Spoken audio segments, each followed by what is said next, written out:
La foi permet de donner un corps à ce que Dieu t'a dit. Si tu n'as pas la foi, la parole reste juste une parole.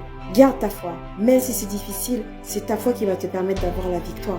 La Bible dit que par-dessus toutes choses, par-dessus toutes les armes que Dieu nous a données, il faut avoir la foi. C'est la foi en fait qui permet de maintenir tout ton bouclier. Sans la foi, nul ne peut être agréable à Dieu. Car celui qui s'approche doit croire que Dieu existe. La foi, c'est la substance que Dieu te donne. Même si elle est petite, elle a la capacité de pouvoir grandir sur une parole sur laquelle elle s'appuie. Si tu as la parole, mais que tu n'as pas la foi, tu n'as qu'une parole qui n'apportera aucun fruit. Et parfois même, la parole que Dieu va vous donner, les circonstances vont la contredire.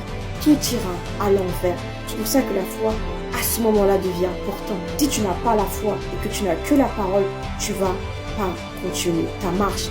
Mais ta foi va dire, moi je crois que Dieu est fidèle. Je crois que Dieu honorera ma foi. Parce que Dieu prend plaisir à manger ma foi. Donc c'est-à-dire que même quand tu reçois une parole et que cette parole est contredite par les événements, la foi va venir à cette situation.